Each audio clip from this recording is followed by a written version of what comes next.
Hello bros, I'm Uncle Zero, Bro5 Production, and the last episode of Sakura Forest Girls 2. Yeah, I think we're gonna end it today, because we only have 3 pictures left. So I think we're gonna end it today, which means the next part of Sakura gonna be us... I mean, they're gonna be all the pictures with the background music also. So let's jump in where we left off last time. Ayana trying to use magic for the very first time. Maybe even the last time, who knows. Imola holds her palms aloft and Ayana meets them with her own. They stand together by the village gates, both attired in the sumptuous red gowns, their golden ornaments glinting in the sunlight. Mola looks proud and regal, where Ayana looks faintly anxious. Her arms tremble when she swallows. I can see her slender throat convulsing. Now what must we do? Now we must do nothing more than pray. Pray? Yes, indeed. Let us pray together for the destruction of these slimes. If we pray fervently enough, the Spirit shall hear our pleas, then we shall be granted salvation. It doesn't exactly work like that. No one would answer prayer for anyone's destruction, no matter created or otherwise. It isn't how it works. No one would answer that prayer, even if they would mean the death of some people. They would not answer that prayer. We need only focus. Imola grey eyes fall shut, her long lashes matting together. Her chest rises and falls with regular breaths. And a smile plays about her lips. Someone's gonna die. You wouldn't think to look at her peaceful contents that battle is being waged not so far away. She seems completely at her ease. Ayana, by contrast, is more awkward. Her blue eyes start tighter and tighter, her brow furrowed. But after a pause, she too begins to relax. She inhales deeply, then focuses her eyes. Her palms are pressed flush against Imola's. Their bodies are so close now, their chests are pushed together. I'm momentarily jealous of this intimacy, but I remind myself they're doing this out of necessity. This is more than a bit of feminine bonding. They're both praying fervently from the bottom of their hearts for the salvation of this village. Seconds pass, the wind stirs the hem of Imala's dress, Ayana's hair. For a while nothing seems to happen, but then the slimes. I don't believe it. They're starting to disappear. A short cry from one of the warriors drifts to me on the breeze. I turn to look at them. The warriors are bruised and dirty from their skirmish, their fingers still gripping their weapons tight. They point in their swords and spears at the slimes, but they're no longer attacking.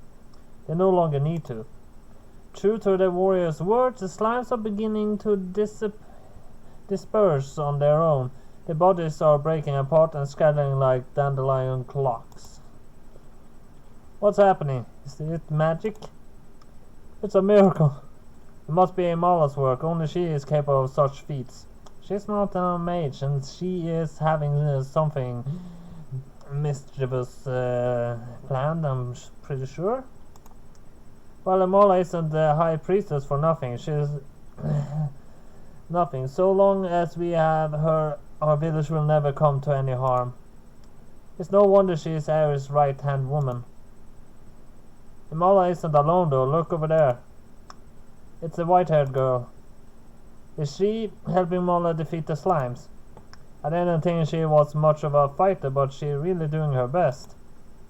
This is incredible. I think Ayana's doing all the hard work actually. She's much stronger than the useless witch. Hey, Those which named Maya Pout still on all fours within the wooden prison. I resent that. The slimes have almost disappeared. Our village is safe again. The slimes are more or less gone now. They fade away like sea foam and scatter into the air. All the while, Ayana continues to keep her palms pressed to Imala's. Imala's expression is untroubled, like a clear lake, but Ayana seems to be struggling. Sweat is beginning to bead upon her brow, and her legs are quivering. I don't know how exactly she's defeating this monster, but it seems to be taking a toll on her. Can she keep this up? I don't want Ayana hurting herself. Ayana, that's enough. It's more than enough. The slimes are gone now. You did it. You saved the day. You really are amazing. Oh, yeah. Ayana almost falls to her side, heavy, unresponsive, like bundles of twigs. She turns to me, her blue eyes vague and unfocused. A small weak smile crosses her lips. I am so happy to hear that. I guess I'm not worthless after all. Then with a soft sigh, Ayana pitches forward. Ayana! I hasten to catch her before she falls headfirst into the dirt. Ayana, are you alright? Ayana. I called her anxiously, my fingers threading through her white hair. Her forehead is alarmingly hot and it's beaded with sweat. Her face seems drained of all color and she is shivering. Imala. I glare at Imala, my face is masked of frenzied concern. What's going to happen to her? She will be alright, won't she? She will be fine. Do not fret. So, I would never have suggested this ritual had I thought it might hurt her. But it has hurt her. She passed out. Indeed. It must have been hard for her, channeling so much magical power. But this is only temporary. Imala smiles. She will awaken soon enough, and she will, I grant, be more or less like her usual self. She may have a fever for a few days, but that is all. There's no cause for concern. I can't help but be concerned, given Ayana's precarious state. But to my relief, Ayana doesn't remain comatose. Her eyelids crack open, she blinks, her pale eyelashes fluttering. It meets my gaze with her own. Jaja? Ayana, thank goodness. So glad you're alright. How do you feel? Is your body weak? Do you need to see a shaman, a sage? An exorcism? Exorcist? I would guess that would be in order, but mostly for Imala. I think she's still possessed by a demon. Or is a demon, truly. You don't feel like you're going to throw up, do you? I have a bit of a headache and my limbs are somewhat heavy. And I wish her body still cradled in my arms. But other than that, I should be fine. I want to make you smile, Jaja, so please, don't look at me with those sad eyes. It makes me feel like I've done something wrong. Of course you haven't. I hastened to reassure Jaja while crediting her clothes. I wasn't upset because of anything you'd done. I was upset on your behalf. I don't want to see you get hurt. I think a bit of pain is inevitable given the world we live in. But this is nothing. It was worth it. I think to protect this village, and her fingers find mine, she gives them a squeeze and was surveying me with a tremulous smile. So, what do you think? Was I cool? Yeah, you were. I think you're really amazing, Ayana. Thank you. I think you're amazing too. Well, thanks, that's very sweet, but we don't have time to trade compliments. We need to get you to a shaman. They should be able to patch you up. You're right. That's a good idea. I am not sure if I can walk right now, though. Anna looks at me shyly. Would you mind escorting me, Yaja? Of course not. It'd be my pleasure. Oh, Yaja, thank you. Anna clings to me, her face full of gratitude.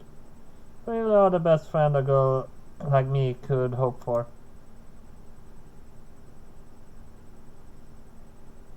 Meanwhile, just beyond the village gates. Hey, you guys, haven't you forgotten about somebody? I'm still trapped in this rotten cage. Won't somebody please come and rescue me? This is so humiliating. Yeah, I guess she was forgotten. With the threats of the attacking slimes neutralized, life in Ares village regained its former normalcy. The slimes were unable to breach the village's walls, and as such the village unscathed. Alas, the defenses did take a bit of a batting. Several booby traps were set off, including the wooden cage Maya found herself caught up in, and the section of the wall are in disrepair. A handful of the villagers warrior meanwhile suffered injuries. One warrior broke her leg while another has a few fractured ribs. How can a slime do that? A slime is not really able to do anything as brute force. It might eat you and disintegrate you inside the body, but that's about it.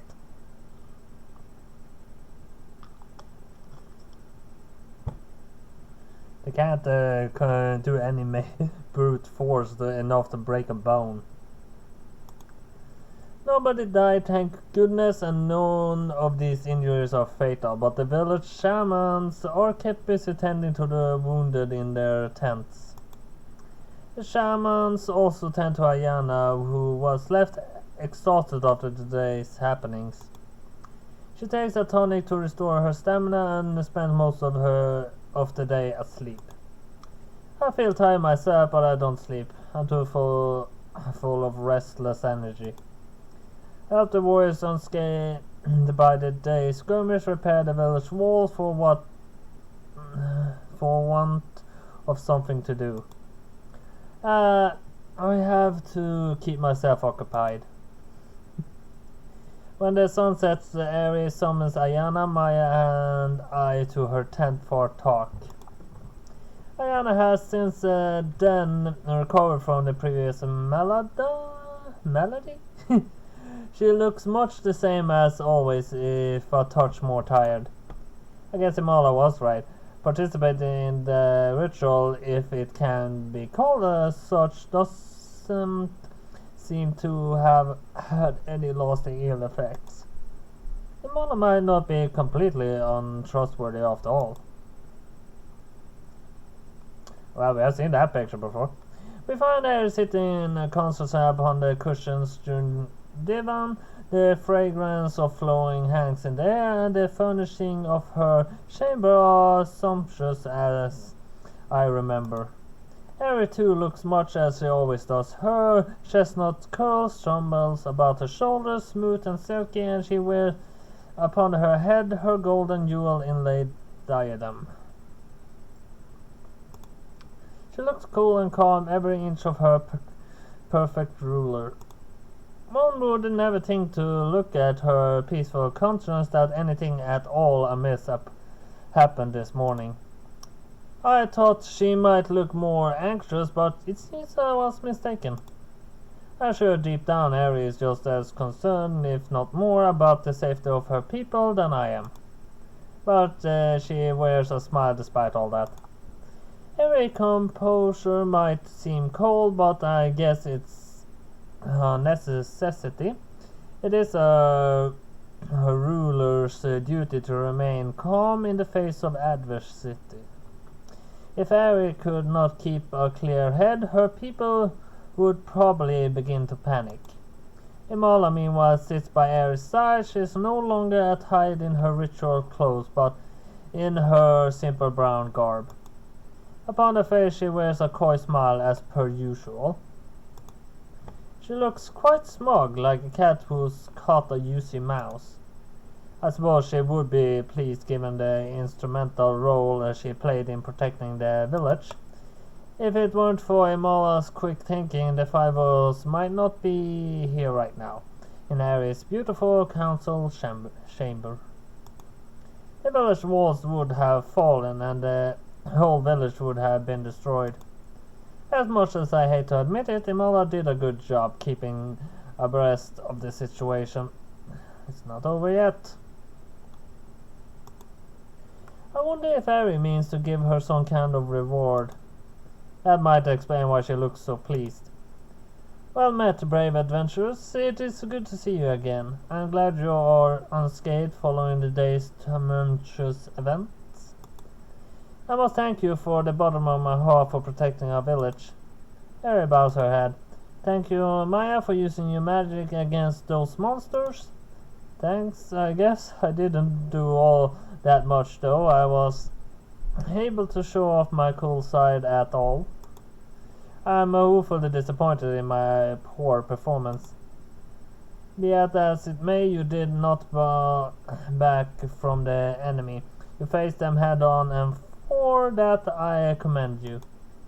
The same can be said for you, Jaja.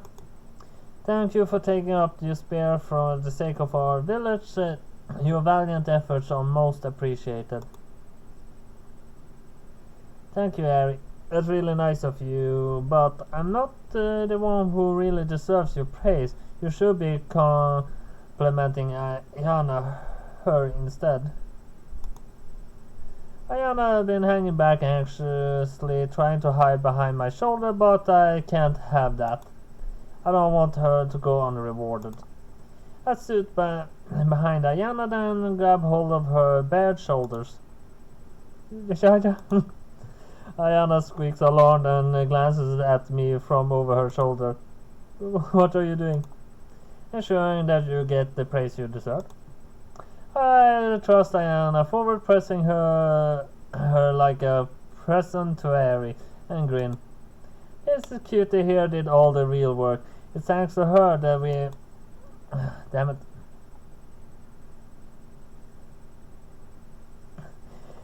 This cutie here did all the real work. It's thanks for her we're finally able to get rid of those slimes. It's good that you can scroll back when you accidentally click. You should tell her how amazing she is. She never believe it herself. She's way too modest. But a compliment or two might mean more coming from you, Your Highness. No, that isn't true. I'm not deserving of such high praise. If it weren't for you, Jaja, I would not have been able to work up the courage to stand off against those monsters. I am not half as brave as you or Maya. I am still a hopeless coward. You're a scaredy cat, it's true, but you swallowed your fears and you gave it your all. I think that's impressive. Yes, indeed. True bravery is measured not by one's willingness to run headlong into danger, but one's ability to face up their own fears.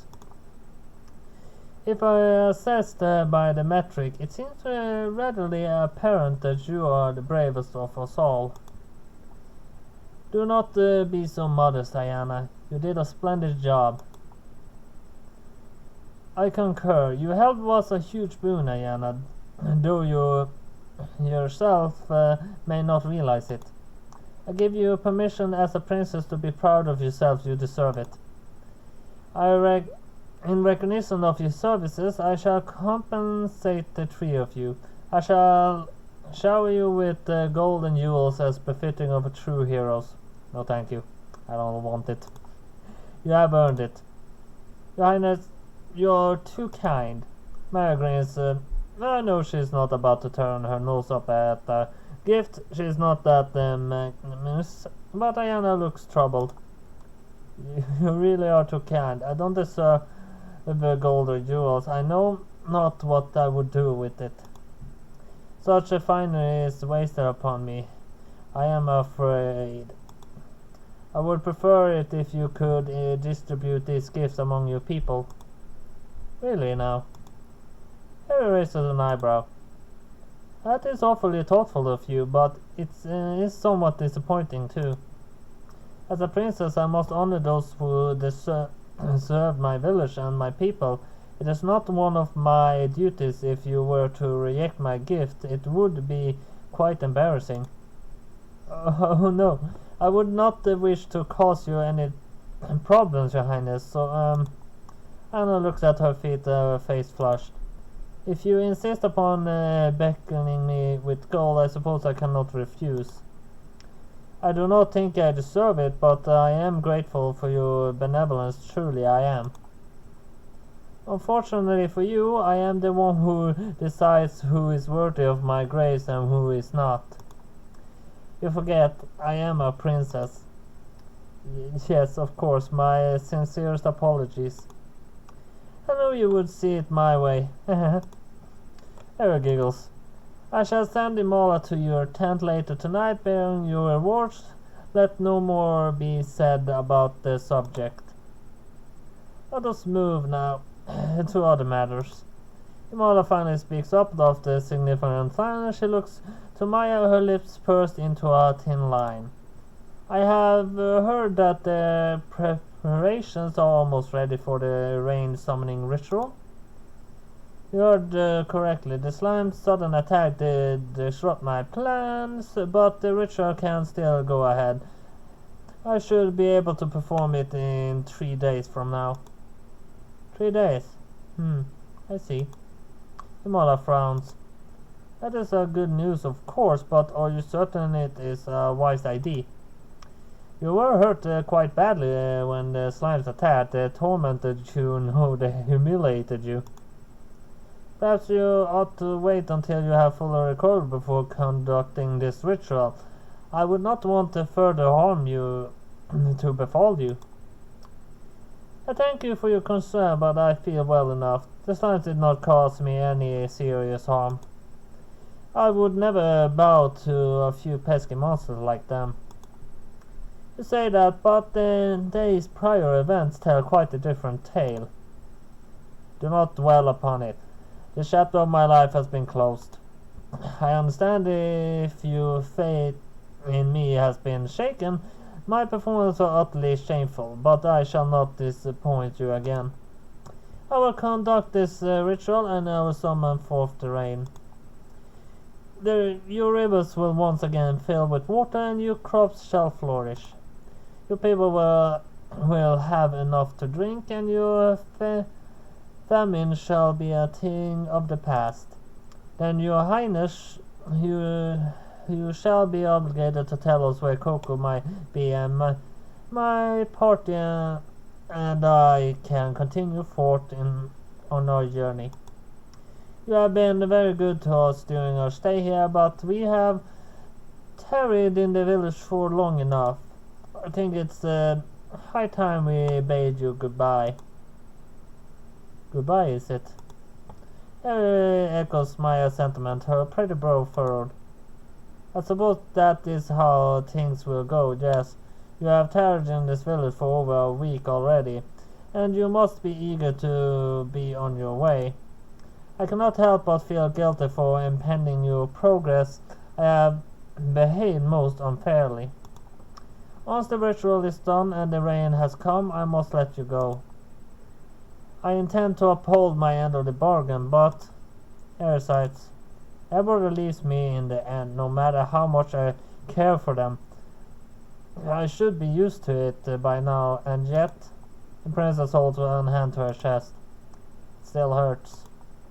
Harry sniffs, her blue eyes clear and bright. Tiny light sapphires begin to cloud over. Are those tears? As a princess, Harry tries to utmost maintain a calm, cool demeanor, but that isn't always possible.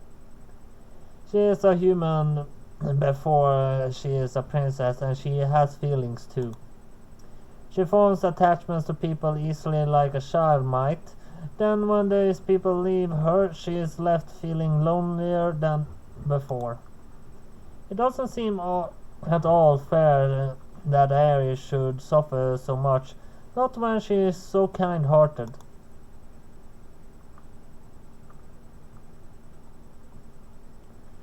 A memory surfaced to the forefront of mine. I see Harry attired in her midnight blue cloak standing atop the hill beyond the village walls. She confesses to me, one hand upon her heart, as is now her chestnut brown hair dancing in the breeze. She takes a step towards me. and she presses her lips against my own. Her kiss is soft and warm, but there's something desperate about it. It's the kiss of a woman who has known nothing but reaction. As a princess, she is beloved by her village, but as a person, she is horrible alone. The villagers venerate Ares to such a degree that they cannot bring themselves to get close to her. Imala plies Ares with affection, but it's not too heavy-handed, almost suffocating. Once Ares had a friend in Coco, but even she betrayed her. Now Ares has pledged her heart to me. She said she loved me. I was unable to answer her feelings positively, knowing that I would soon leave her. But I don't have to go. Maya's ritual to summon the rain does not need to bring about the end of our relationship. I have my own will, and I am more than capable of making my own decisions. I could forget about Coco and forget about my journey and remain in this village with Aerie. I could assuage Aerie of her loneliness, and we could live out the rest of our lives together. I am sure I would want for nothing living with a princess. I could sleep in Air's bed, deck myself out in jewels, and eat delicious food every day. That's nothing I care for. It doesn't sound like a bad life. In fact, it's quite tempting.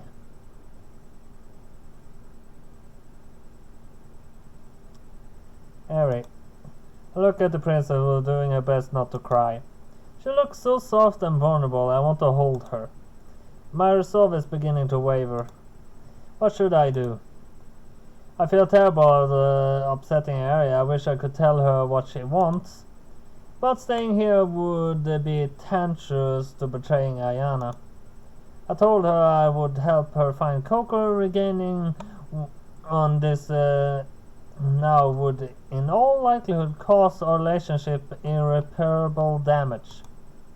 Even if Ayana did forgive me, I wouldn't. I don't like going back on my word.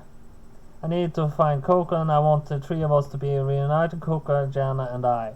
I always keep my word, even if it's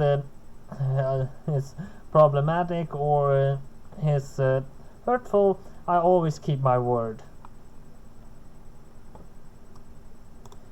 I can't afford to let anything distract me. I'm sorry, Aerie. I say after a pause. I am very fond of you, and I'm always cherished the time we spent together. I've grown to think of you as a dear friend, but I really can't stay here. I need to find Coco.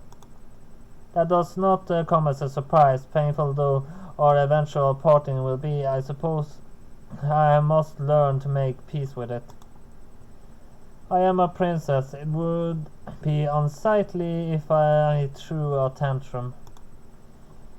You are free to live your own life, unlike me, so you must live it as you see fit. It would not be wrong of me if I used my authority to force you to remain here.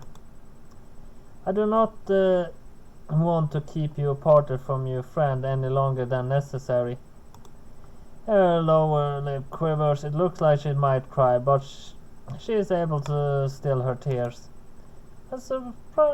I am sure she is in pain, but she forces herself to smile regardless. It's a fragile smile, but I can tell there's a lot of self-control behind it. Aerie is using every ounce of her strength. She has to stop herself from succumbing to despair. This though makes my heart ache, but not even that is enough to change my mind. I'm determined to see my journey through until the end. You truly are a wonderful friend, Jaja. Ajana and Coco are very fortunate to have you. And I too feel very fortunate to have met you. It is a shame you will soon leave, but I do not regret the time we have spent together. Thank you, Jaja, for being so forthright with me.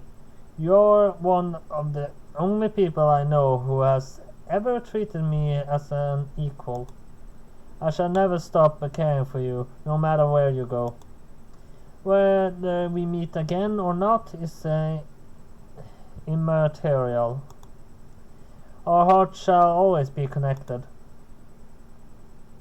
I didn't get any choice there, and I thought I would. The days pass slowly, but at long last the night of the ritual arrives. Maya has been preparing fast deliciously for this ritual since we arrived at this village. She spent most of her waking hours meditating, and now she should be ready to commune even with the gods. She rises early on the day of the ritual and treks through the forest to the still running river to bathe herself of any impurities. When night falls, she conjures herself a change of clothes more appropriate for a ritual. I watch in a way as Maya old clothes fall from her body to be replaced by an intricate black and gold gown.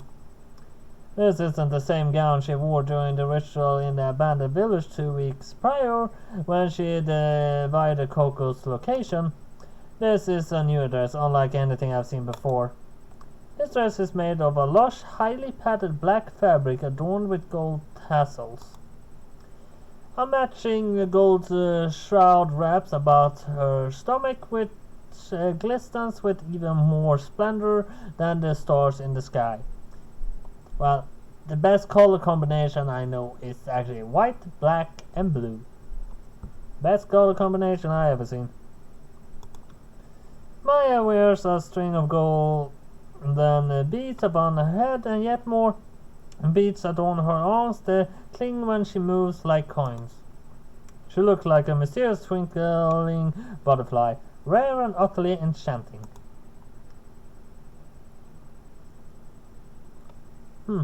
Not that bad, but I expected it to be more black. Because that's what it said. So what do you girls think? Maya looks between Aya and I, amused a smile upon her lips.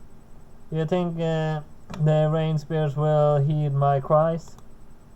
If they don't, they must be blind.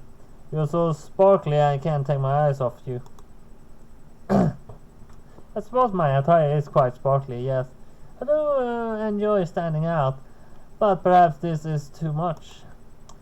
I would not want to look gaudy. That may offend the spirits. I think you look nice. The black is very tasteful, and it offsets the glinting gold. I think it's so too. It's very fashionable.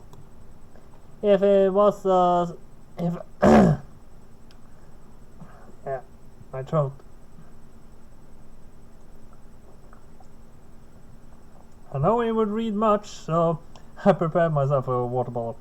If I was a spirit, I answer your summons in a heartbeat. That is a relief. I feel relieved to hear such words of praise, particularly from the mouths of two beauties such as yourself. I'm no beauty. I'm quite drab and dull compared to you.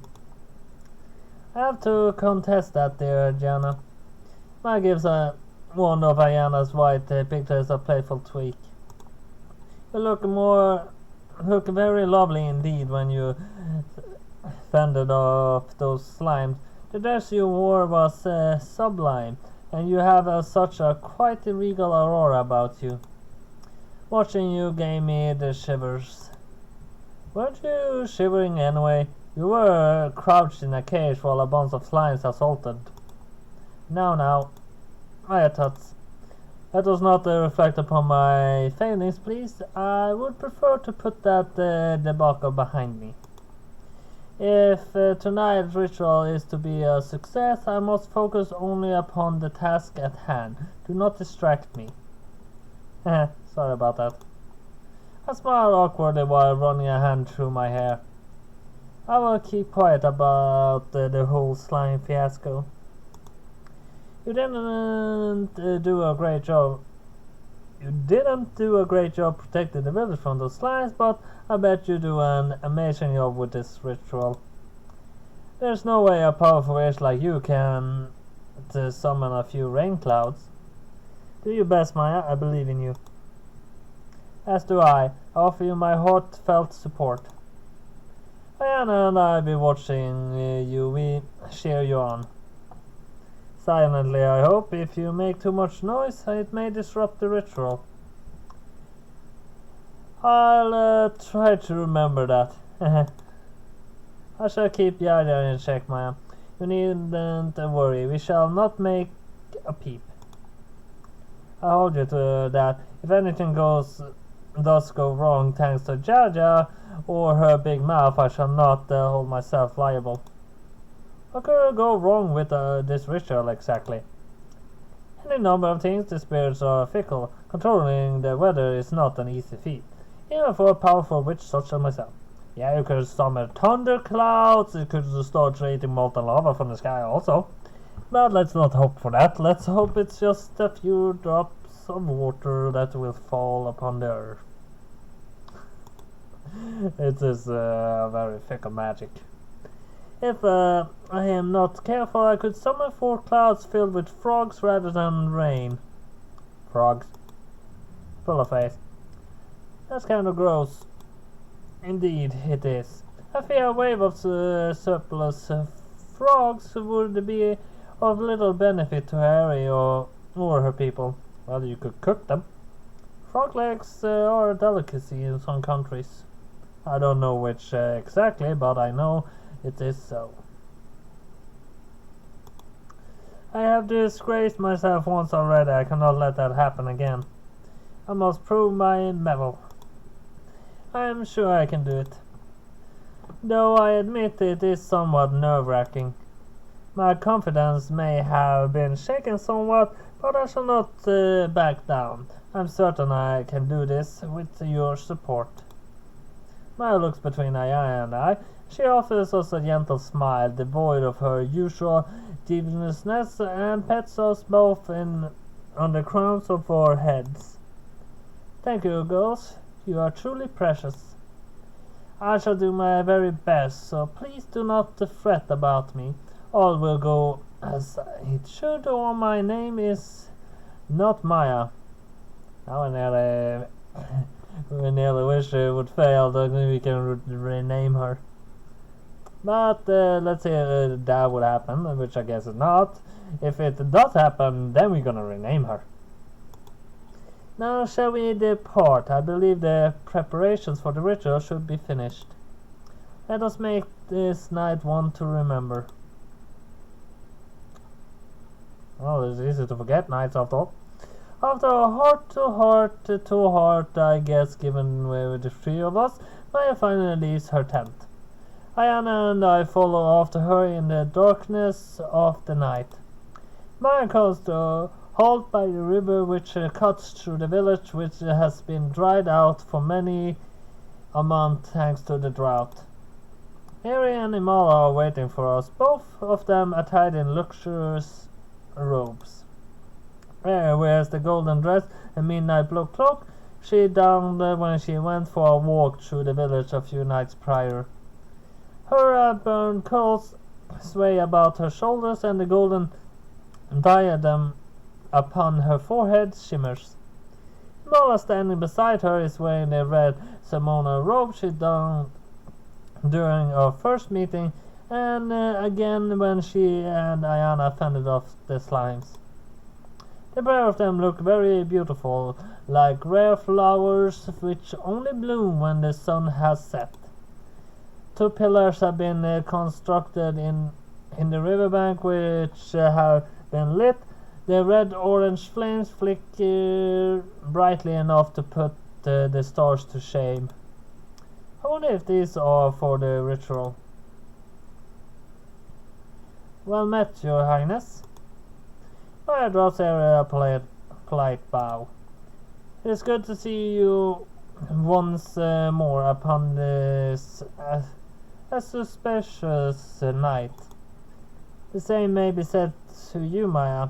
I have been eagerly anticipating this ritual. I pray you will not let me down.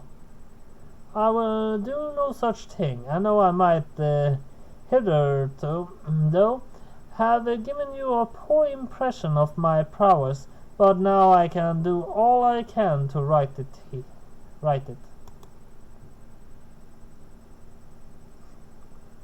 You may see for yourself the fruits of my study. When it comes to raw magical power, there are few who can go toe to toe with me. That is quite a boast. Harry smiles faintly. I hope it pays off. It has been such a long time since last I saw the rain. I cannot wait to feel its cool droplets upon my face again. And I, for the part, cannot wait to see you getting wet. Maya smirks. You look beautiful as it is, but I am sure your radiance will be magnificent tenfold with your hair damp, your clothes stuck to your body. I suppose I will take that as a compliment. Harry clears her throat. I cannot say I understand your taste, nor that I approve of them, but I shall not castigate you for your shamelessness. You are a witch after all, and it is to be expected that you would not act as ordinary humans would. If you can summon on the rain, as you say, I would forgive you any insult. And this village cannot last much longer, I fear, without its bounty. The river is dry as a bone, and our crops nothing more than husks. What we require is a divine intervention. I would be more than willing to grant that. You had best be able to. Her Highness might be a forgiving woman, but I am less so. Anybody who disappoints her is an enemy of mine, unworthy of forgiveness. If you make her cry, I shall punish you. Is that so? I smiles thinly. How scary. I suppose I really must take this seriously. I would never wish to make a woman as lovely as Her Highness cry, and neither would I wish to get on your bad side. I may be a powerful witch, but your temperament unnerves even me, Himala. I wonder what you are hiding beneath that contents of yours. My girls then looks to the river. Then I shall begin. Without further delay, I'm sure you are eager to see this ritual to be the end, as am I. Maya straightens up, her shoulders squared, she inhales, then steps towards the dried out riverbed. She descends into the shallow riverbed, and there she stands. She holds her arms aloft, her amber eyes focused upon the heavens. She stands for a few moments motionless. The cold breeze rumples her lavender hair and the braiding cords which wound throughout it. The stars twinkle mysteriously, arranged in all manner of strange constellations.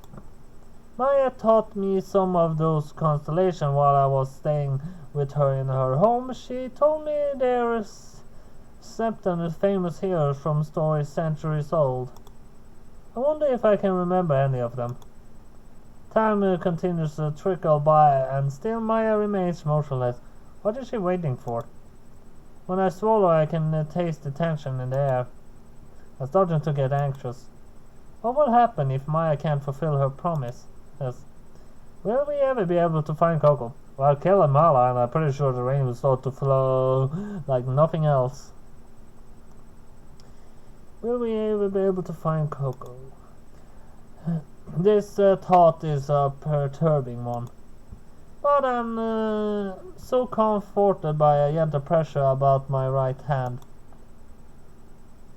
Ayana's fingers find mine in the darkness. She gives them a squeeze, smiles, and me and silently mouths.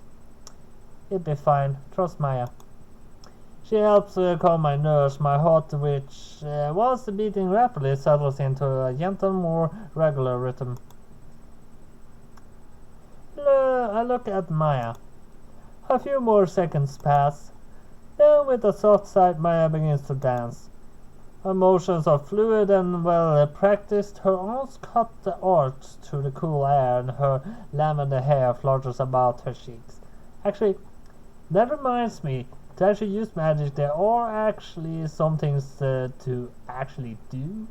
And I should probably not do that. People will start to try it, and it's not good when eventually somebody succeeds. The hem of my dress swishes about her tights as she turns. She looks to the sky and her arms raised aloft as though in offering. And as though at her behest, storm clouds begin to swirl overhead. My goodness, Imala, look! Harry points to the gathering clouds, their eyes wide with childlike away. It's a miracle. Impossible. The grey clouds grow fuller with each of Maya's movement. They swell with rain like overladen banana trees.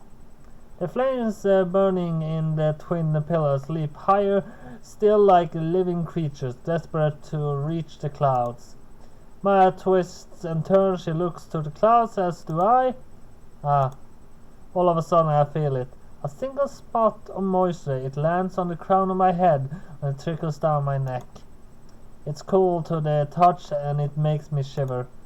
The rain falls spontaneously at first, as though anxious, afraid of making its debut. Well, I said it was the last episode and I'm going to continue reading no matter what picture we get. But it all falls thicker and faster as Maya dance continues. The minutes pass and the clouds begin to unleash their burden upon the earth in earnest.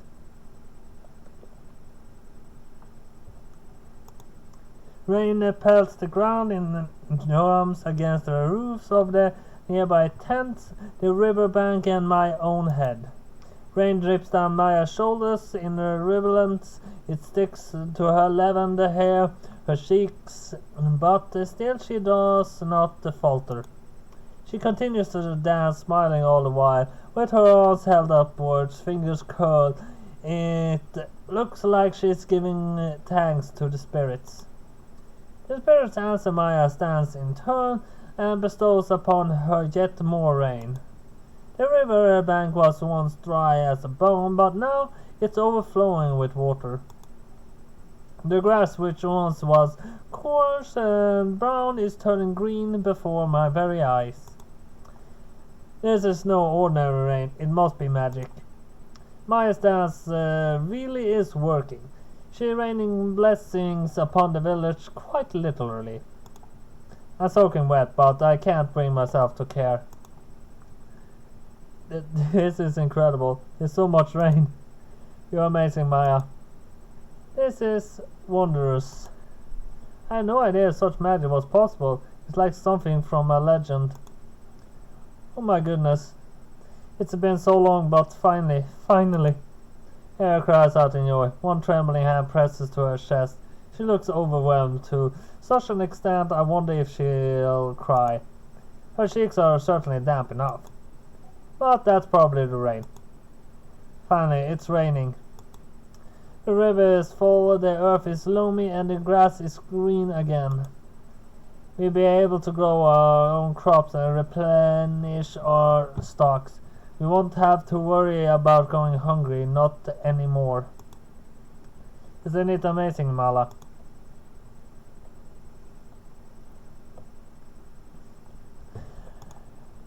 Harry grabs hold of Mala's hand and points to the high night sky, which is still thick with rain clouds.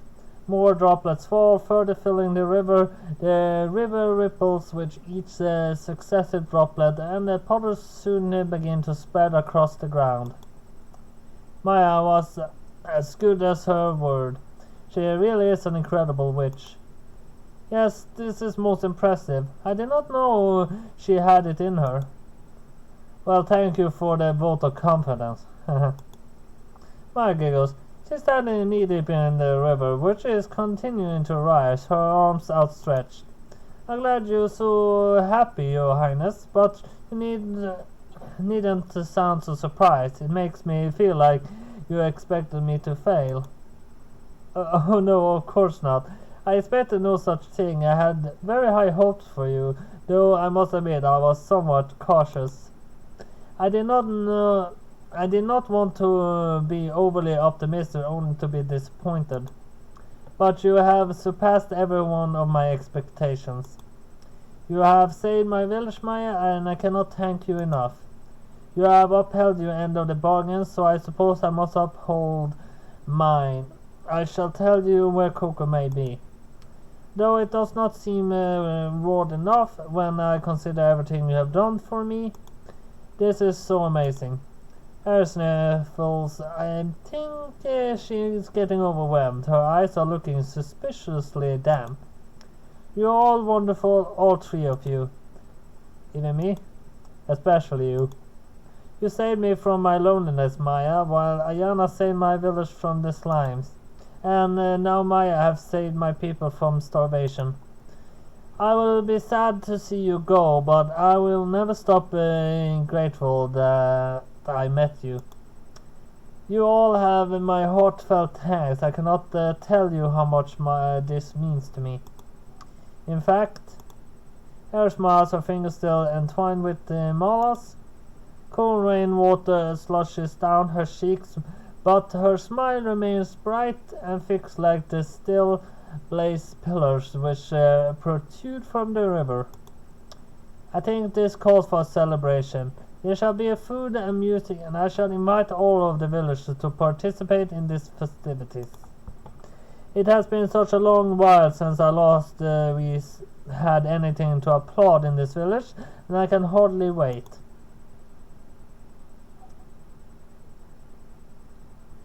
Soon an hour, I read. A celebration is held the following night, as Ari promised. It's a large religious celebration, and all the village is invited to partake. Large tables are set up beneath the stars, loaded with food and fruit. There is music and dancing, and more than enough alcohol to go around. Alcohol-free alcohol. Just because YouTube is very careful about those things. I mean, they notice the slightest mistakes that isn't even mistakes. The villagers that I see look red-faced and merry, all delighted at the village turn in fortunes. With the falling of the rain, the crops have once more begun to thrive. The village has been saved, or so I've heard. It's gratifying to see so many happy faces, and I can't help but celebrate along with them. I drink with abandon, and I shatter away the villagers as though I know them all my life. Ayana, meanwhile, is a bit more circumspect. She's always been shy, and she shrinks away from attention. We're receiving quite a lot of praise, Ayana, Maya, and I, thanks to our involvement in yesterday's rain ceremony. The villagers don't know the exact specifics, as Ari didn't allow them to watch, but they attributed the success to us three. I don't have a heart to say I didn't really do anything. I wouldn't want to crush their dreams. And it's kind of nice being revered. I could get used to it. Even the guards we first met when we arrived at the village have warmed up to us. The two twins who guard the area tents even approach me, heads bowed, and apologize for the former rudeness. I'm having the time of my life. Though the experience is soured somewhat by the knowledge that it soon be saying goodbye to our area. This night's celebration will be the last I spend in this village. It's bittersweet, but it spurs me on all the more to enjoy myself. I don't want to waste my final day here, so I'm going to keep on drinking. Hey, Jaja. Anna sidles to me, her blue eyes soft with concern. You not think you're drinking a bit too much? There's no such thing, sides. The beer is really good. It'd be a crime to waste it. If you don't drink it all, I'm sure the other villagers will. They're enjoying it plenty too. I and you're not enjoying it enough. Why don't you have some? Come on, let's have fun. That's alright, I don't really care for alcohol. But you're looking all stiff. I want you to lighten up. You should let yourself relax a little, Ayana. We're heroes. The villagers may think that, but I could never call myself such a thing. It seems a bit presumptuous. Anna frowns. And Maya was the one who did all the hard work. If it weren't for her, the rain never would have begun to fall. And if it weren't for you, the village would have been destroyed by the slide before Maya got around to doing the ritual in the first place. I hardly deserve all the credit for that, though I suppose there's some truth in your words. Exactly. Now let's have a victory toast. I have few misgivings about this, but oh very well. Perhaps I should allow myself to celebrate every once in a while. It might relieve some of my stress. I'm sure it will. I know that what they say, all work and no play makes Ayana a dull girl. Huh? I don't think I'm a doll, do you? Huh? Nah? You're too cute to be dull, it's just a saying. Don't take it to heart. I will try not to. And aside, I really do worry too much. Kinda, yeah. But that's part of your charm. Now down the hatch. I'll Ayana a drink from the keg on the ground, then hand it to her. Thank you. And I accept the cup with a grateful smile. Her pale fingers wind about it, long and slender.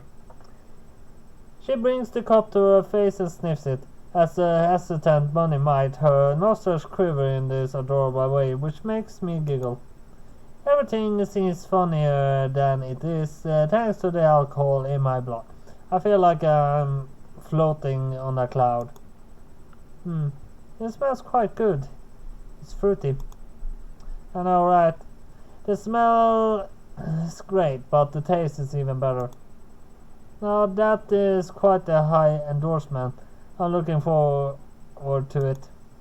Anna takes a dainty, delicate sip of the alcohol. She lets it sit in her mouth for a while, savoring it, before she swallows. I see the white column of the throat convulsing as the alcohol goes down. So, what do you think? It's good, right? It is very nice, yes. I would not like to drink too much of it, but I suppose it's fine in moderation. Maybe we should share our toast with Maya. She is the one who saved this village. Oh, that's a good idea. We can all drink together, huh? The more the merrier. Under normal circumstances, I feel a bit wary about being around drunken Maya. She is devious enough when sober, so I can't imagine how done she would be with a bit of alcohol in her system. Right now, however, my spirits are too high to care. I like to spend a bit of time with Maya. But though I do a quick scan of the celebration, I can't find her anywhere. Where has she gone? That's strange. I could have sworn I saw her a few minutes ago. Wasn't she talking with Imala? She was? The conversation looked kind of heated, so I didn't want to interrupt them. Maybe they slipped off somewhere. I wonder. Anna frowns.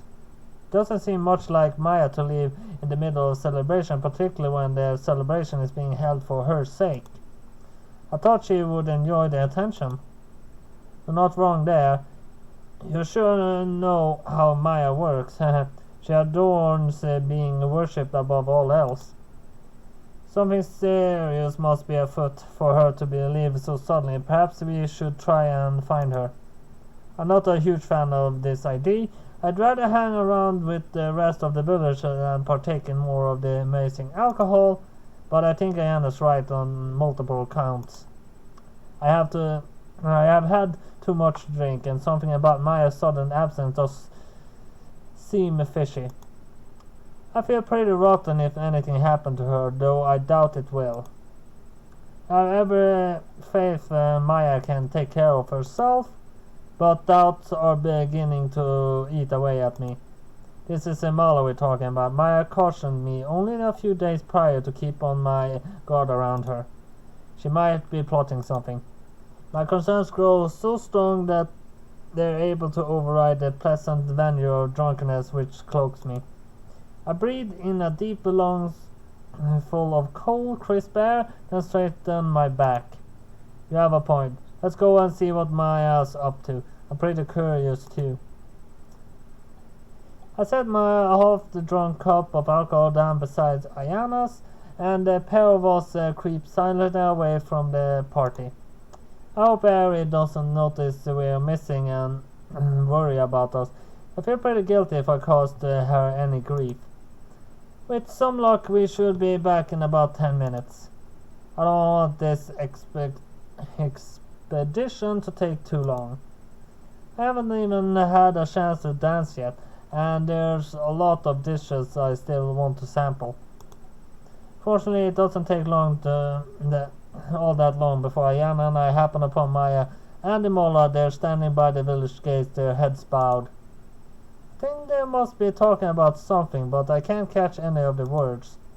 Ayana and I creep up on them, cloaked by the night. We're close to them now, but the moment we make it within earshot, Maya turns her head. Let's not do this here. We need some more privacy. Oh my, this night gets more and more mysterious. I had hoped to enjoy the celebrations at my princess' side. But if you insist upon having a talk, I suppose I must oblige. You are the hero who saved our village after all, and your expression is unsolely serious. I would not want to get on your bad side. Maya and Imala set off once more, compacting the tall grass beneath their soles. They venture outside the village gates, then into the forest. They are walking at quite a brisk pace, and both Ayana and I have to hurry to keep up with them. Together they walk through the woods. Tall trees shroud the unlikely pair of either side, then swallow them. The night's cool enough to shake away what remains of my drunkenness. I feel stone cold sober now, and intently alert of my surroundings. The breeze ruffles my hair, so a few loose tendrils brush my cheeks. I shiver.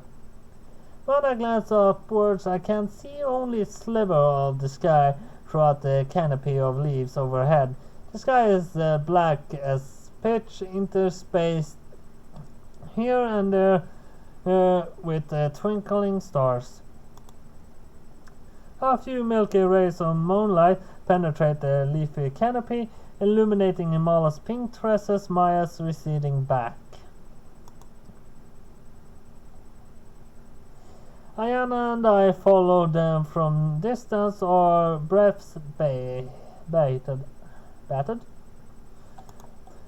trees eventually thin out, giving way to a rocky cliff. Once they're at the cliff, Maya comes to a halt. She glares at Mala, her butterscotch eyes narrowed. Now let us get down to business. My, this sounds awfully serious. It is serious. My eyes narrow. I'm so accustomed to seeing Maya smiling and laughing. She almost seems like a different woman right now. A sterner, colder one. Did Imala did something to upset her? More than that, I think. I think Imala is technically the one that's behind that they have not rained in the village for a long time. Ayana and I hide behind the trunk of a nearby tree, then watch the scene play out with anxious eyes. Alright, so our track record always says whenever I guess for something, I am right. And I guess it's Imala's fault that they have not rained for a long time. I thought that since we heard about it in the beginning of the story, so now we will see if I was right all along. I haven't said it really because I wasn't sure if we ever would see it to an end, so I just kept it quiet for a long time. We're not so far away I can hear what Imala and Maya are saying, but there didn't be able to spot us. Not in their escalator with each other. I hope they don't spot us eavesdropping. It's pretty rude, and Maya is quite a curious mood. If she finds us, I'm afraid she'll punish us for our impetuousness. What if she turns us into frogs? She threatened it before and on numerous occasions. You say that it is a serious matter, but I have no idea what it is you wish to discuss. Would you mind being frank, given I have gone out of my way to accompany you? I agreed to leave Princess Aries' party, though I would have preferred to celebrate by her side.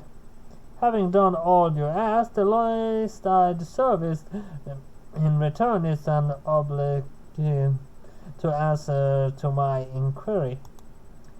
Why did you drag me out here? Do you really need to ask me that? I raised an eyebrow. You should be well aware of what you have done. And yet I'm not.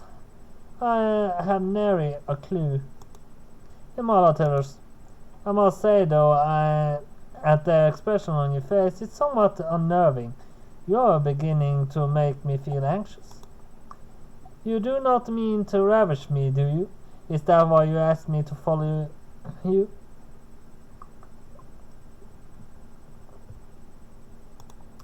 As if. Maya snorts. Where would you get such a ridiculous idea? Your eyes seem rather drawn to me. Whenever I look at you, I found you staring. I thought perhaps you had fallen in love with me. I was staring at you, yes, but that is not because I love you. It could not be further from the truth. I was staring at you because I cannot trust you. I was afraid if I let your eyes off you for a second, you would do something truly heinous. Oh, I see. So you feel no affection for me in your bosom? Not a single crumble of it, no. I have no interest in a conniving woman such as yourself. You might be easier on the eyes, but your personality leaves much to be desired. I'm not so desperate I would go after you, not when I have Ayana and Jaja. They are far more agreeable, and they are even prettier. Ah yes, those two girls, they are rather sweet, are they not? I am jealous of you. Have two lovely companions. They are awfully charming. Even the princess seemed to think so. She is awfully drawn to them. I feared she prefers them over me, though I have been by her side since she was a young girl. But I am older than she, and youth and beauty go hand in hand. I cannot triumph over them. No, indeed you cannot. I am awfully fond of my girls, and I am earnest about granting their wish. I will not leave you. I will not let you spoil that. We will leave this village, and you will find Coco, regardless of your machinations. Okay, I have no idea how to pronounce that without faulting so heavily that I will never hear the end of it. What? Same word again? Sounds as though you are accusing me of something, but I cannot comprehend what. Will you please be frank? You are making my head hurt. Again with the innocent act. I had enough of this.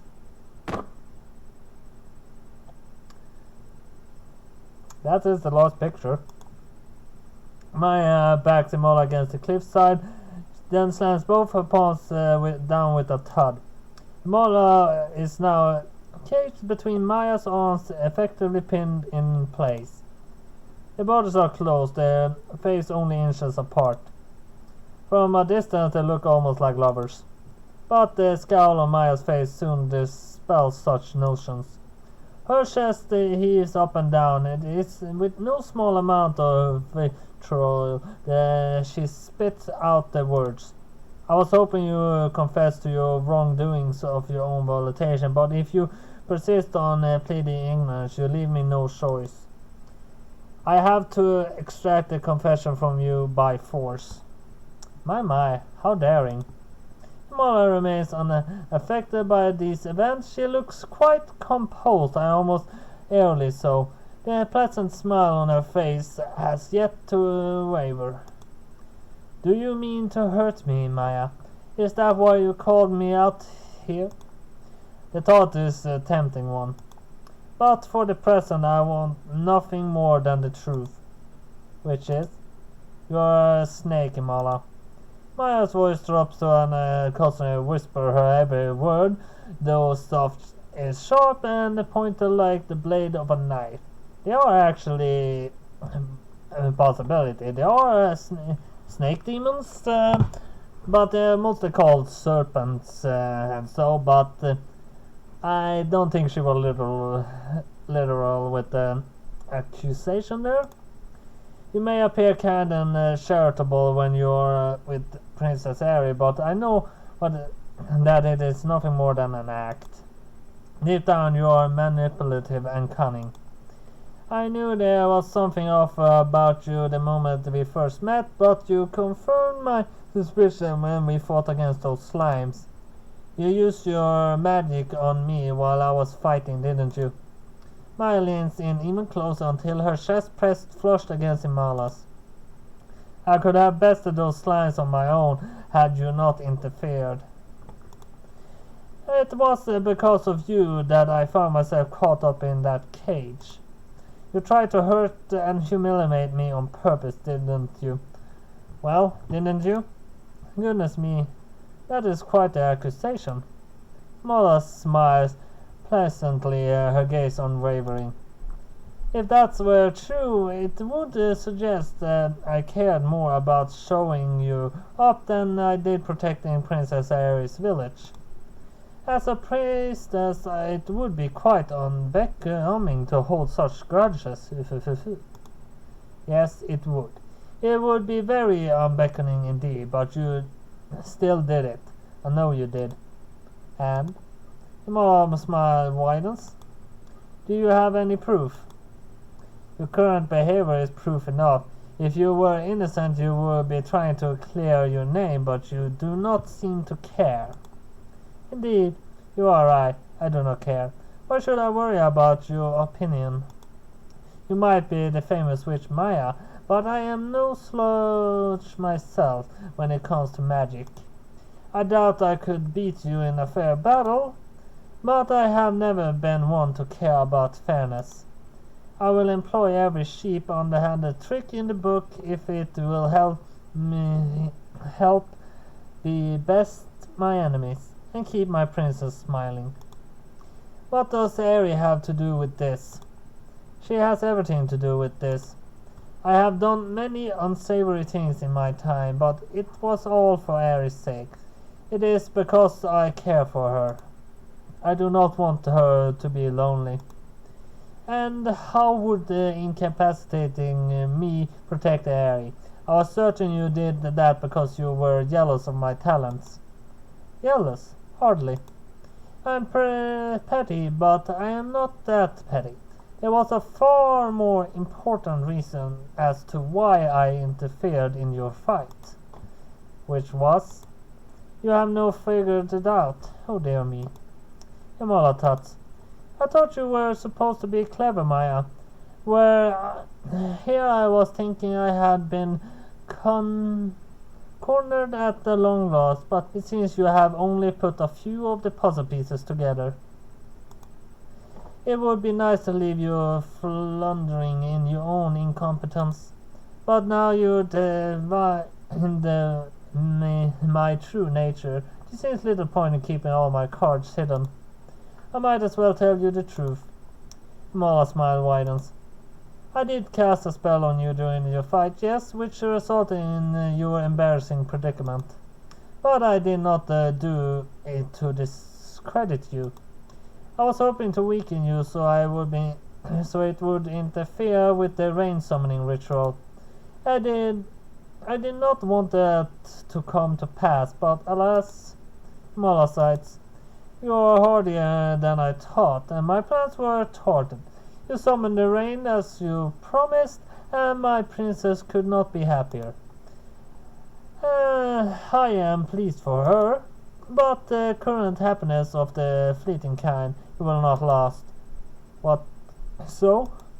Maya furrows her brows, her fingernails curled up against the cliffs as the struggles to put together all Imolas has said.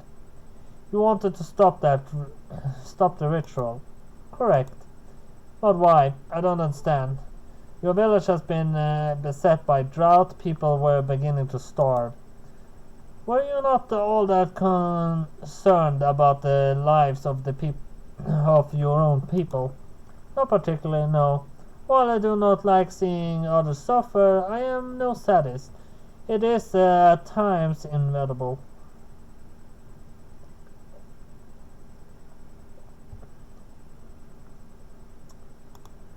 I would make any sacrifice for the princess' sake. This was all to make her smile.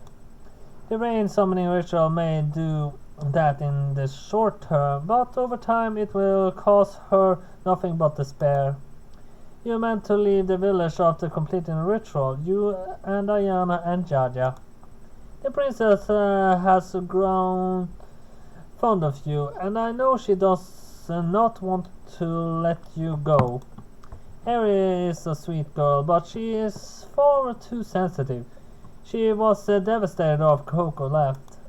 After seeing her grow so attached to Ayana and Jaja, I knew I could not let the same series of events play out.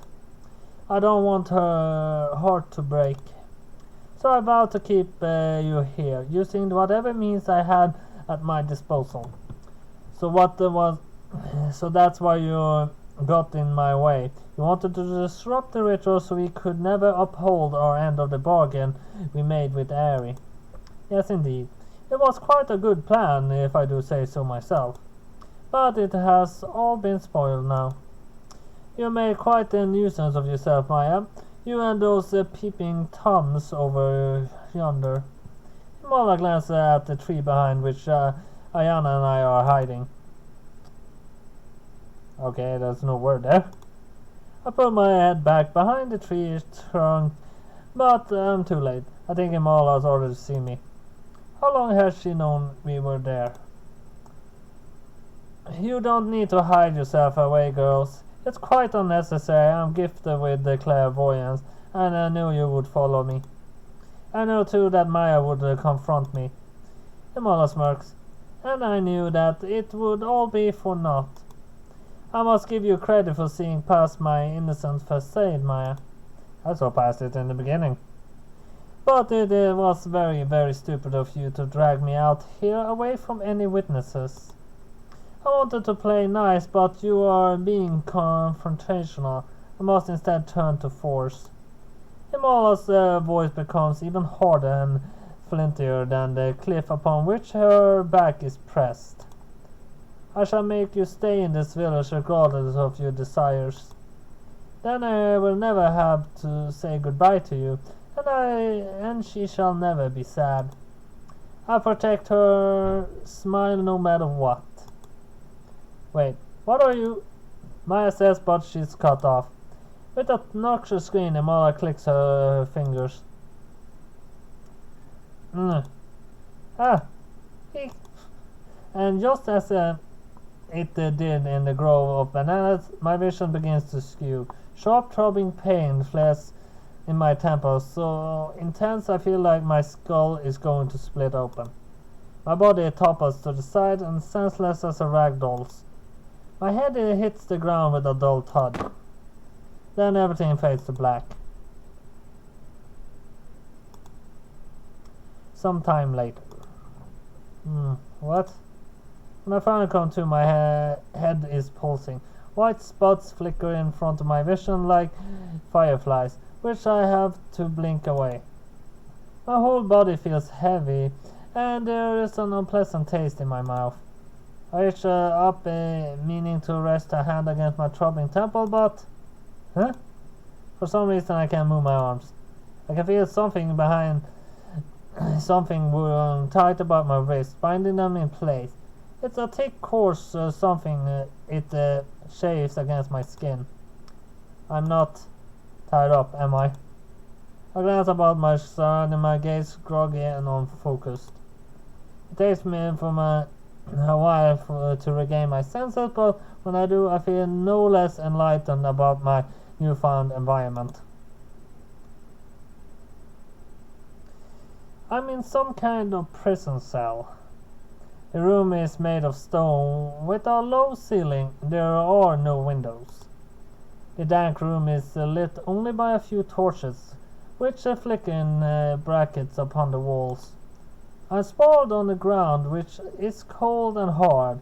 My arms are bound behind my back with a length of rope, and there are uncomfortable steel manacles about my ankles.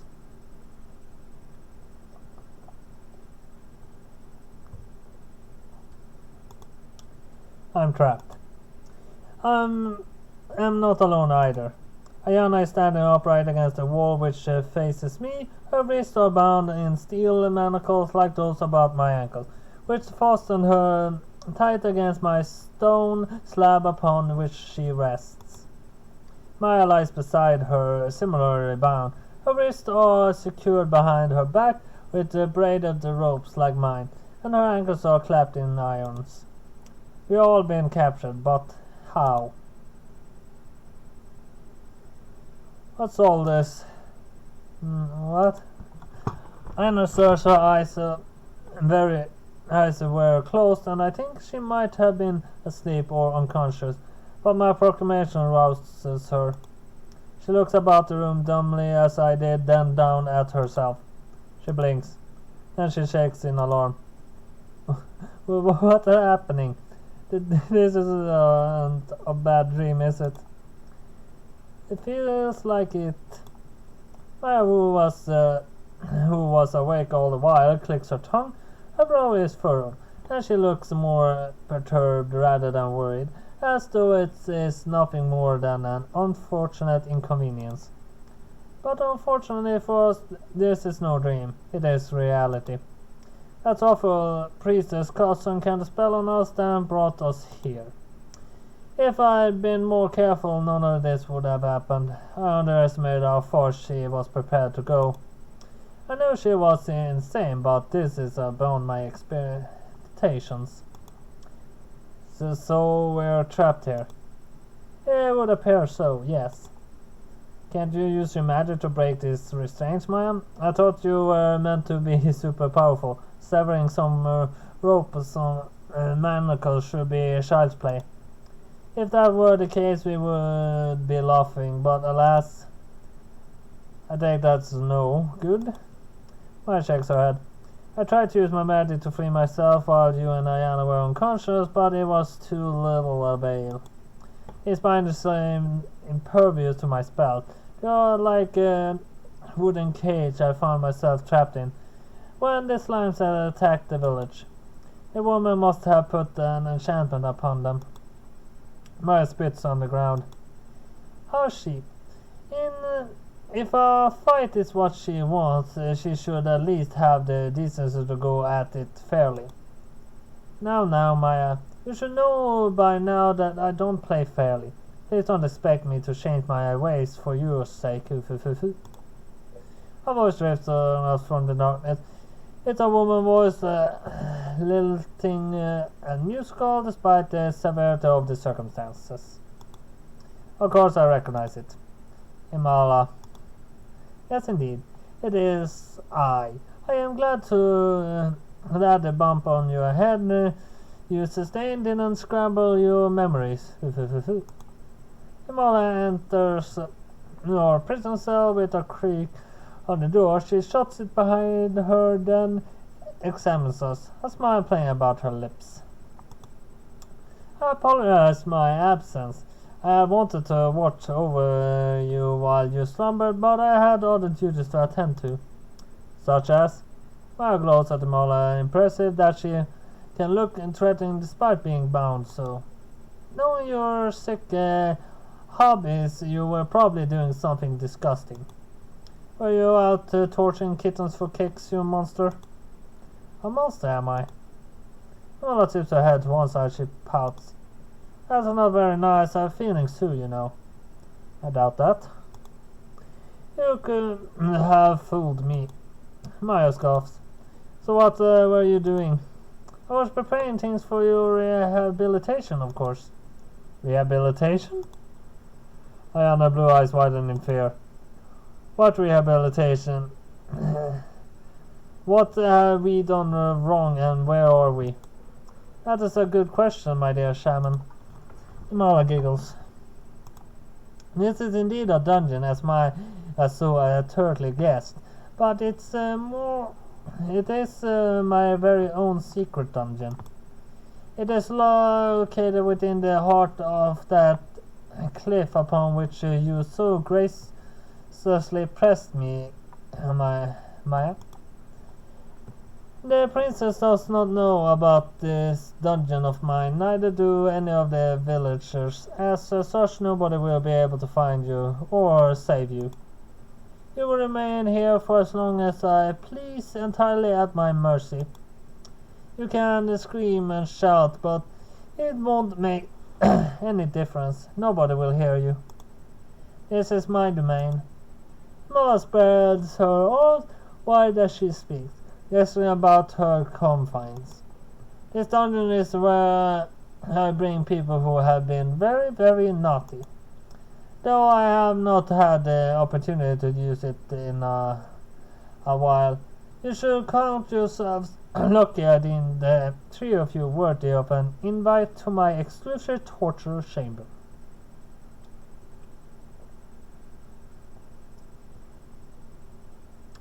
Almost 1.5 hours.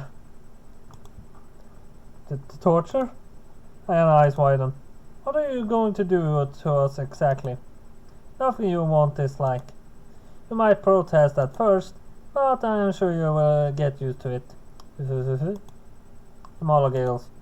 I don't want to hurt you, you see. The three of you three are very important to the princess. Causing you pain would run contrary to my plans. I will not lay a finger upon you. I will not cut you, or brand you, or mark you. I will, however, let my minions have a bit of fun with you. It should speed up their rehabilitation tremendously. Mala giggles once more, then clicks her fingers. At her behest, several strange creatures begin to appear.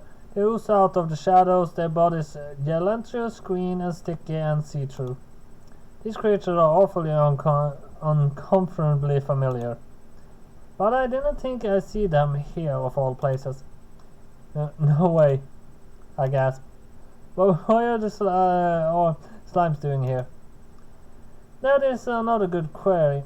Your girls are full of them. You are so insensitive. I applaud that curiosity of yours. It is a charming trait, and it deserves to be rewarded. Now that I have you tied up in my dungeon, I might as well tell you everything. You are completely at my mercy. It's not as though you'll be able to confide this truth to anybody else, not that my slimes will wipe every sensible thought from you pretty little heads. Oh jeez, I do not like the sound of that. I struggle against my constraints again, too little avail. My arms are bound too tightly, and my ankles remain firmly shackled. I can't escape, and all the while the slimes are inching ever closer. What do they mean to do to me? I don't think I want to know. I don't want these monsters oozing over my body, but I'm starting to worry that I might have a choice in the matter. They're utterly brainless, and Imala seems to be controlling them. They won't listen to anybody but her. Does that mean? I presume you have put the pieces together now of your own accord. Imala smiles crudely. Surely you must know the truth by now. That she summoned the slimes all the while, and that I expected from the very beginning. I'm the one behind these indiscriminate slime attacks, these monsters. Mola kneels down, the pats on one of the slimes upon its head. I suppose if a blob of ooze has a head. Oh, my precious babies, I created them a decade prior using the mana which runs rich in the village rivers. The answer to me and the devastating villagers at my command. The destruction of you village, Imola eyes flick between eye and eye, and indeed the attack upon the prince's own village. She grins. It was all orchestrated by me. What? But why? That's insane. I thought you were supposed to protect this village. Why did you send a bunch of monsters after it? To incapacitate Maya and disrupt her ceremony. I thought I already told you that much. Do try to keep up, or there is a little point in my relaying to you this information. How can I keep up with the stuff you're spouting? Is this insane? You're crazy. There's no way I can understand you. How harsh. Imola pouts. My methods may be rough, I will admit, but I am not crazy. There is a method to my seeming madness. All I have done has been in the service of Princess Harry.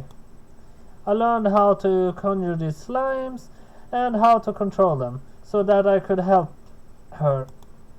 I want only to ease her loneliness. She has been suffering ever since she ascended the throne. As a priestess, it is my duty to look after her. I'm doing all I can to make her smile. And how will controlling a bunch of creepy monsters do that exactly? My reasoning is complex. I do not expect you to understand or to sympathize. But please heed my words. Lady Harry has always been starved for friends ever since she was a child. The people of this village respect her, but they cannot regard her as an equal. Her status is too lofty.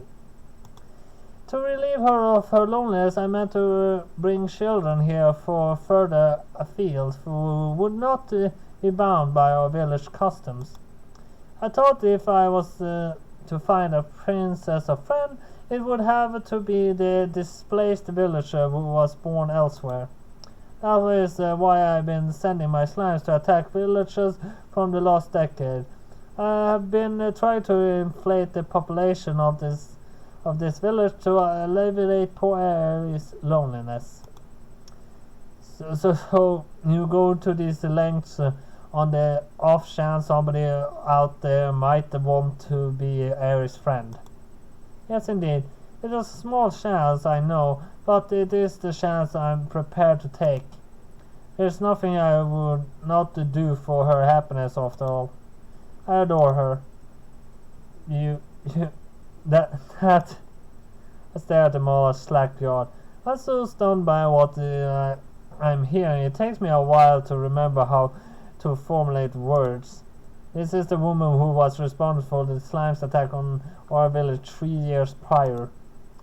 It wasn't a random act of nature, as I once assumed. It was deliberate. And now the culprit is standing in front of me. Mola is the reason Coco disappeared. Imola destroyed my childhood happiness, and she destroyed my beloved friendship. She's a monster. Has no good reason to send slime to attack people. Damn it, you hurt hundreds, no thousands of people over the years because of your antics. You can't forfeit people's lives for the sake of maybe potentially making Harry happy. Does she know about this scheme of yours? Of course not. The princess has a kind, gentle heart. If she knew of my actions, I'm sure she would feel horribly guilty. I would not wish to cause her suffering. That is the antithesis of my goal. I must bear a burden of my actions squarely upon my own shoulders. Then you should know Ari would never want this. You can't say you're doing this for her sake when the truth would hurt her so much. You're evil. I will not contest that. How can I be evil when my actions are based on nothing but love? I want to make my princess happy, no. Mala's slate grey eyes harden. I will make her happy. I was so close too when that Coco girl arrived. The princess was smitten with her and got along so well, and I was prepared to call off my slimes altogether. I stopped summoning slimes and I stopped attacking villages. Everything was going so well. Imala expression twists. But then the meddling good-for-nothing merchant came along and she scuppered all my plans. She seduced Coco and led her away. Now my princess is sadder than ever. She has known friendship and she has lost it. Though the princess does not like to admit it, I know she has been crying herself to sleep at night ever since Coco left her.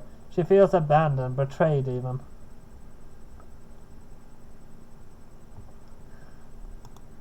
I tried to soothe the aches and the pains of her fragile heart, but I was not enough.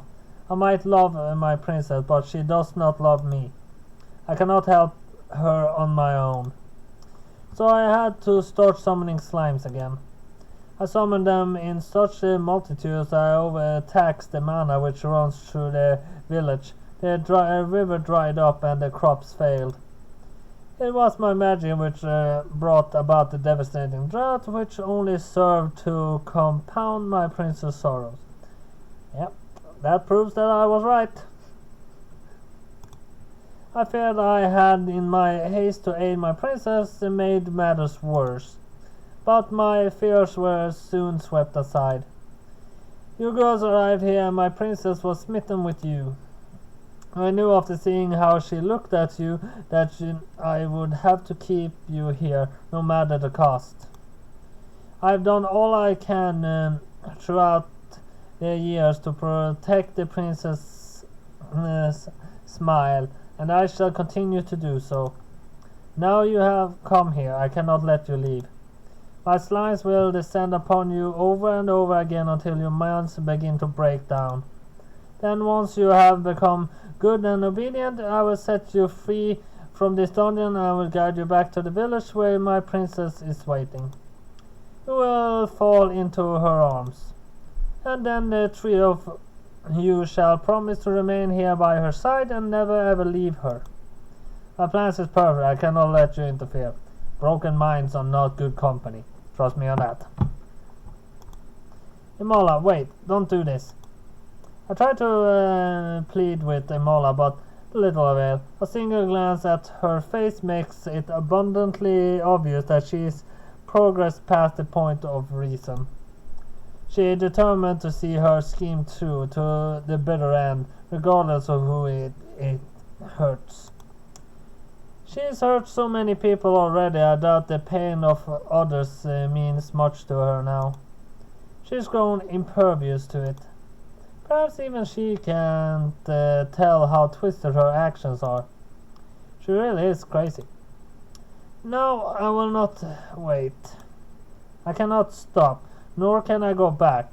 I must keep walking forwards, no matter how much sin I accrue.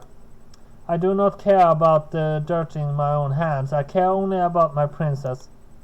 Your presence in our village has made her happier than she has been in months. That being the case, you cannot leave. I will not let you leave. You brought this upon yourself. I think Maya still have a few tricks up her sleeves. I cannot forgive anybody who plans to make my beloved princess cry. Imola pauses. She inhales heavily, her chest rising and falling. Her pink hair is rumpled, and her brow is stamped with sweat. For a few moments she looks unhinged. But then the smile and her diminution, she looks polite and demure again. The spitting image of a pure, perfect priestess. Now, enjoy yourself with my line. You have a long night ahead of you. I understand it may feel strange at first, but worry not. The pain will only last a little while. After that, you should start to feel comfortably numb. Then you forget everything. And with the airy laugh, Emola exits the dungeon. She closes the door behind her, then bolts it. I hear her footsteps recede, coupled with her lingering laughter. Then there's nothing. She's gone. Now it's just Ayana, Maya, and I. In a secluded room sealed by a way inside a cliff full of glistening green slimes. The slimes advance, they creep towards us, guided with one purpose and one alone. They're going to do all kinds of unspeakable things to us. Oh no, oh no, oh no, oh no. Ayana whimpers to herself while trying and failing to shy away from the encroaching slimes. What will we do now? I don't know. I am so scared, I can't even think. I wish I could reassure you, but... Maya frowns. It's quite a worrying situation. I don't want to give that priestess any credit, but she set this twisted scenario up well. We're trapped. I can't think of a way out. Ah, jeez. Is it really as bad as all that? It does look quite dire, I'm afraid. We may need a miracle to extricate ourselves from this fine predicament. Crap. I gross under my breath. This really is an awful situation to be in. Now, what are we going to do? I don't want to succumb to the advance of these slimes, damn it. I never give in, not as long as there's breath in my lungs. I find a way to break out of this place, even if it kills me. Then I expose Imola's misdeeds to her area and have her dismissed from her village in disgrace. I continue my journey alongside Maya and Ayana, and together we find Coco.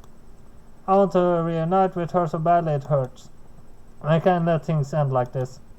There's no way I'm going to give in cause of a little inconvenience like this. I'll keep fighting to the bitter end. My journey is only just beginning.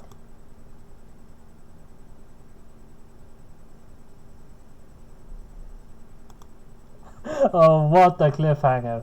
That was a big cliffhanger, truly.